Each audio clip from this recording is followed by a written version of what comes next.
All right, continuing on trying to knock out a bunch of movies people have sent me or that I have not watched.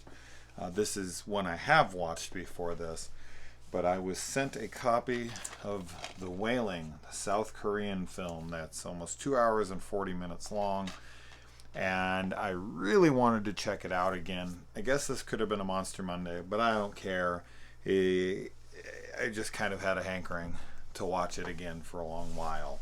And I'm glad that Guillermo Canales sent me a copy so that I could revisit it. Now, all right, we're going to talk spoilers, obviously. So if you haven't seen it, check it out. If you're into South Korean films, and you haven't seen this for some reason, this is one of the better ones. And let me tell you, that means something because South Korean films in general are phenomenal. I've definitely seen some I don't care for much, but for the most part, they're almost always excellent. And I actually have I Saw the Devil, which probably is my favorite, lined up right now on the TV. And that's 2 hours and 20 minutes. I'm looking at it because I have it paused. Wow, these are long movies. Anyway, all right. So this movie, I feel like, first and foremost, is an exploration of faith. Because this movie has a bunch of swerves in it that make you, the viewer, constantly question and doubt what's being told to you, which is not unlike, faith in itself. Like, I'm not like I'm not somebody who has much faith. I'm definitely, as you guys know, I'm not religious. I don't have any spirituality to me. I don't have any beliefs of pretty much any sort. Although I guess people could say that a belief in science is a sort of faith. I don't see it that way, but Christians don't see theirs much either is that way. It's just kind of their straight up belief. No, that's true. You know how people are with their religion. It's true. This happened for sure. Just as someone like me who's more scientifically based, like, no, this definitely happened. And at the end of the day, we're taking people's word for it. I'm not a scientist. I didn't go out there and research all this shit. So I can't really tell you. But if you're a scientist and you have researched it, then you're, believing in yourself. So I get it. We all have faith in something, whether it's science or religion or whatever. And in this particular case, this is kind of the fight of good and evil. And throughout the film, our main character here is tested. And, in the end, he has to make this ultimate decision of who to trust. And he's given a bunch of different misleading information that, leads him to the conclusion that he makes, which ends up being the wrong one. But he's not alone in the sense that it seems most people's faith wavered, and they were also, fell victim. Because it seems to be that this is a cycle, that this has been looped multiple times, and people, you know, fall for the wrong side, much like he does. Now, I guess the question I would have here is, and it's something I also have to pose with religion in general, is like, why not give us a better, you know, why not give us more to go off of so that it's easier to tell what's right and what's wrong, to tell what is real and what isn't. This is something I've struggled with when it comes to any kind of religion. It's like, well, can't I just there's too much doubt being cast for me to think that way. Like, you want me to just have blind faith? And this one is to the nth degree because his family's on the line. At the end of this, when the shaman's calling him up and he's like, oh, don't listen to her, this and that. And then she's like, no, don't listen to them. if you do, your family will die.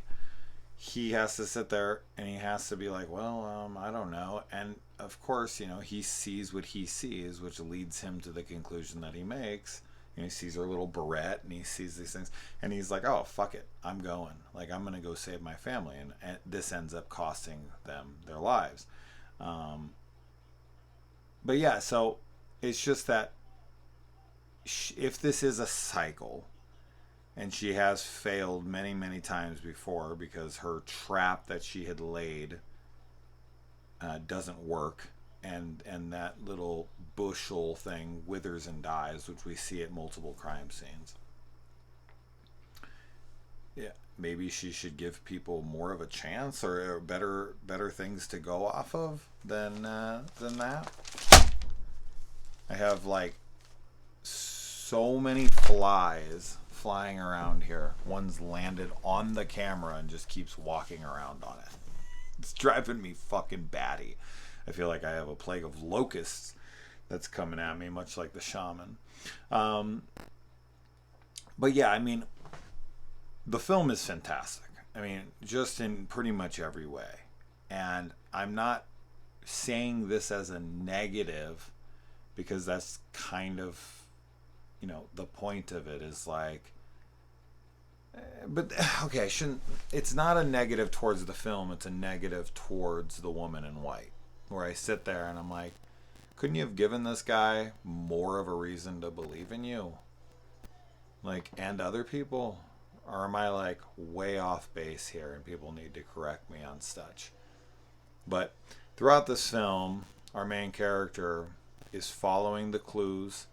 He's led to this shaman who his mother-in-law or mother or whoever the hell's woman brings into the life. This shaman is clearly working with the Japanese man in tandem. So, he's set to believe these people who are leading him astray. And she's not really giving him a ton to go off to believe her. I feel like maybe that could have been better explored, just so that it really does feel like this 50-50. That said, I do feel like they do a fairly good job. They very much make the Japanese man seem evil, though. I mean, no question about it. And the woman in white, even though the shaman is kind of the middleman, we find out that he has a side that he's picked, but he very much plays that middleman. He's really the person. He's almost unfair because he comes in and this is the guy he ends up trusting. And without that voice, I feel like maybe he would have made a different decision. So it's the devil's advocate, I suppose. But yeah, that whole scene at the end, which is what I'm focusing on the most of in this, is just, it's so heartbreaking. But at the same time, would you make a different choice? Like with the evidence he's presented? Because up until that point, he really doesn't know what to trust from her, if anything. And she tells him, like, oh no, you didn't dream that, the Japanese man. That actually happened. It wasn't just your daughter that brought it around, it was you. And he's like, yeah, well, maybe that's true, maybe it's not. So if her information is true, then yes, he can trust her because he doesn't really see the Japanese man as evil, really, in this movie, outside of a dream.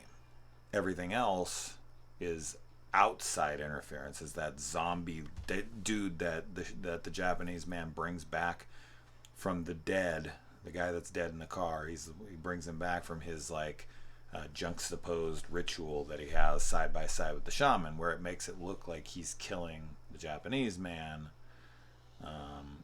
but he's actually more than likely just trying to wash away any protection spells that the woman in white had set up. Hence why he breaks open the soy sauce stuff and whatnot. So, and then at the end of it, he obviously has all the pictures. And I remember in Zoolander, they were saying some Aboriginal tribes believe that getting your picture taken captures a bit of your soul or part of your soul. So I'm assuming, and this is where I'm getting this is from fucking Zoolander. Um, Actually, does he even say Aboriginal? Whatever it is, because he makes some rebuttal to her, like he calls him something ridiculous, and it doesn't matter. Um, but I was thinking, yeah, when I was thinking about when I saw the pictures and I'm seeing about demons and whatnot in here, I'm like, oh, I'm assuming this is something like that. He's capturing people's souls in these pictures, and when the shaman says that he burned them all, and then we find them, they're in the trunk of his car at the end. He's just keeping them, and this is just going to move on to the next little town, and he has all their souls. I would assume, yeah, their souls are in the pictures. You know, maybe it's like that. Whatever it is,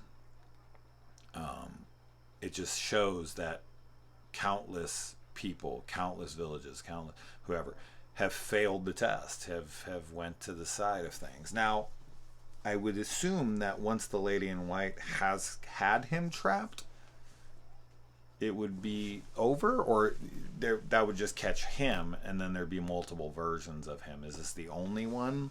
And I'm also curious on if the Japanese man has any significance to it in Korean culture. I don't know what they're like. I don't know their history super well of like Japan and Korea, and like if they were to see Japanese people as evil. You know what I mean? So I can't speak on that. I'm not versed enough in the history between them, but I'd be curious on if the Japanese man in Korea has any kind of evil implications into itself that would make him a little bit more suspicious of him being Japanese and more inherently evil. You know what I'm getting at? So, I thought that was interesting.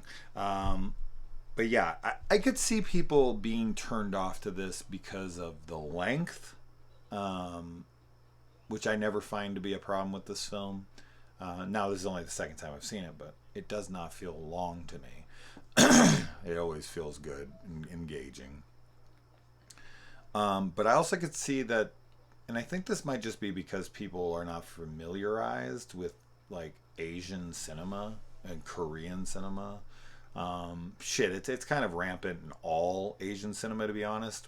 Well, Chinese, Japanese, and Korean anyway. That the main character here almost is, I don't want to say slapsticky, but kind of just goofy. Like the way he acts, I could see people thinking like, is this supposed to be comedic? Is this supposed to be kind of funny? What's going on here? Is this a pretty serious film? That, as I said, that's pretty typical in a lot of Asian cinema that I watch, that the characters are more playfully silly and almost like, what would be the word I want to use here? Clumsy, kind of an oaf, like he's just fallen over, and he seems almost not dumb, but slow at times. I could see people thinking that this is going to be more comedic, or they can't find the tone because his character is so silly. But as I said, I feel this to be pretty rampant within Asian cinema, so I'm pretty used to it at this point. And yes, while he is kind of goofy, I still do like him a lot as a character. I like everybody in this movie as a character.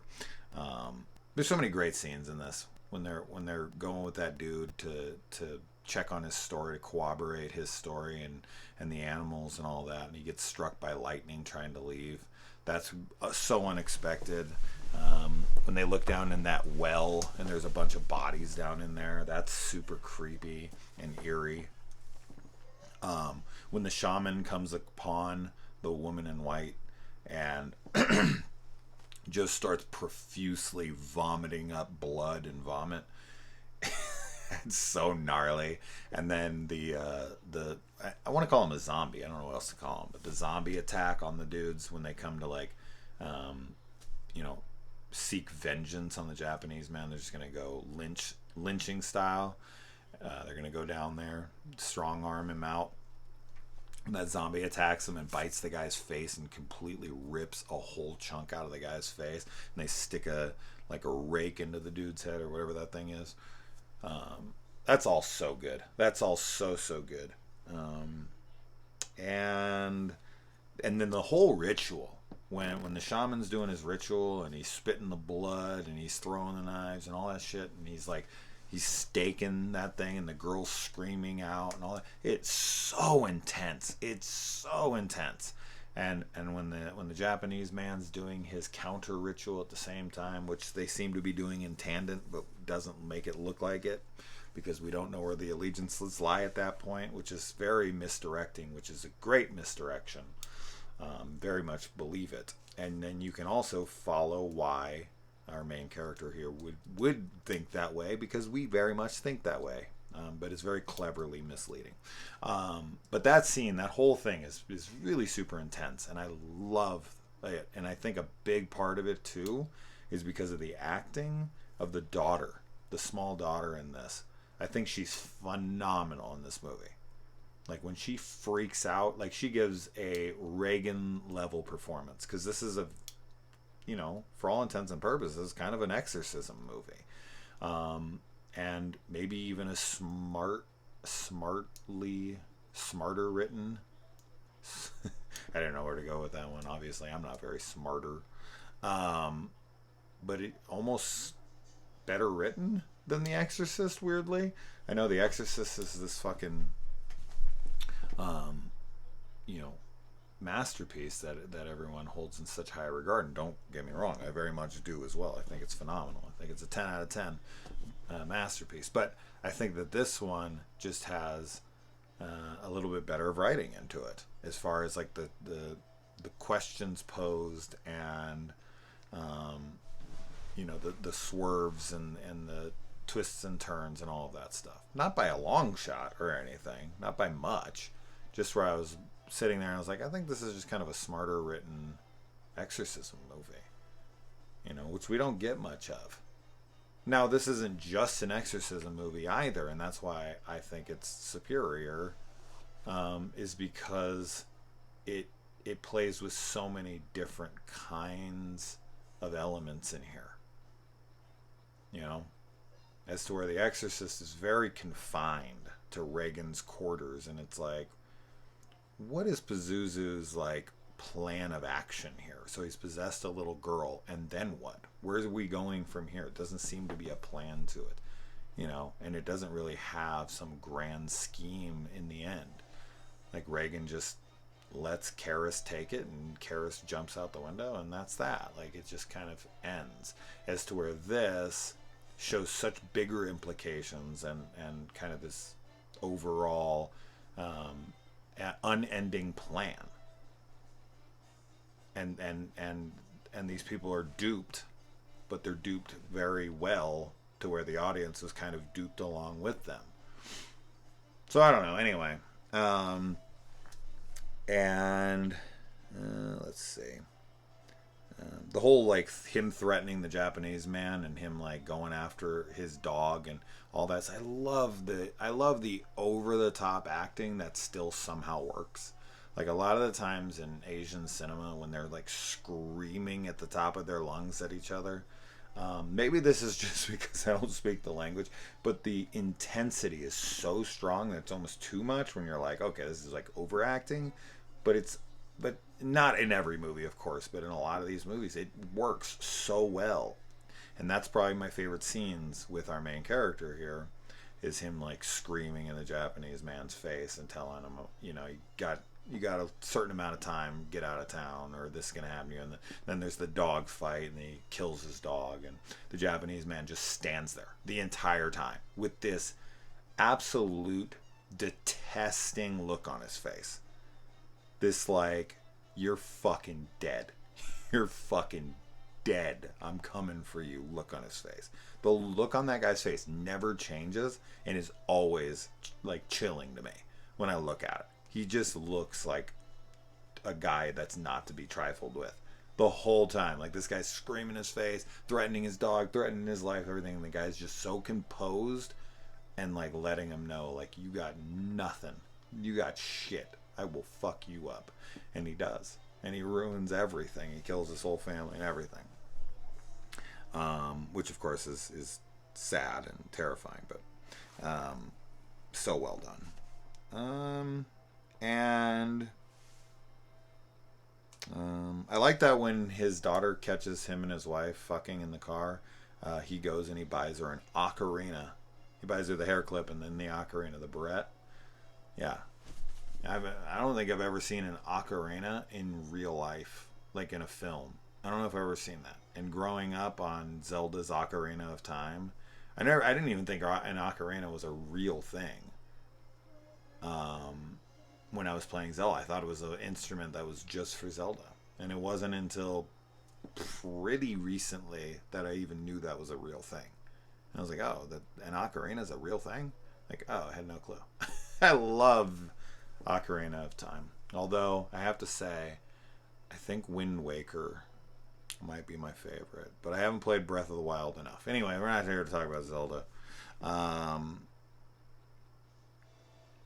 But what are we here to talk about?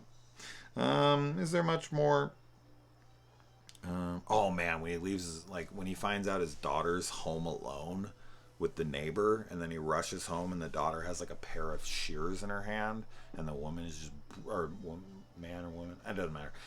The person is just brutally fucking stabbed, and there's blood everywhere. There's so many moments in this movie where these crime scenes, like that guy they come across, that looks infected, and that's one question I have is like, why wouldn't they immediately jump to like, is this dude got the plague? Like the way he looked, I'd be like, you need to call in the CDC or something. This guy looks like he's got COVID 19,000. So yeah, I don't know there, but when they like look into the house and there's the nest inside and all that shit, there's so many eerie, creepy, awesome things. I like when the cops look outside and they see the naked woman and they're like freaking out and screaming and jumping behind their desks like little kids. That shit's funny. So there is some humor in here, which is I think it works. I think because of how dark the film gets, some levity isn't hard to take in. And I think I mostly talked about everything that I want to talk about. I have a bunch of shit written down here, but once the film ended, I was like, oh, man, I just really want to talk about, kind of the exploration of faith. And I also like the sense of community that this town has. It's something I feel like this country is sorely lacking. The United States. There's just, and this might be true everywhere nowadays, but there's just no sense of community anymore. I feel like that's like the biggest issue we face these days, is everyone's just like every man for themselves.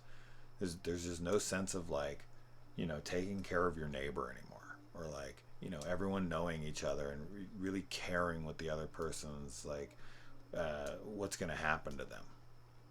We all started shopping at Walmart and Amazon, and we all started going on social media for our interactions, our social interactions. And we don't, when someone knocks at the door now, like we jump behind the couch and are like, who the fuck is here? Like I didn't invite anybody. As to where when I was a kid, people knocked at the door, I was like, ooh, who's here? Like it's exciting.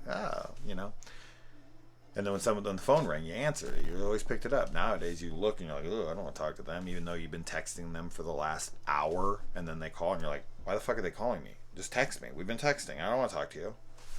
Like, it's just such a disconnection from everything.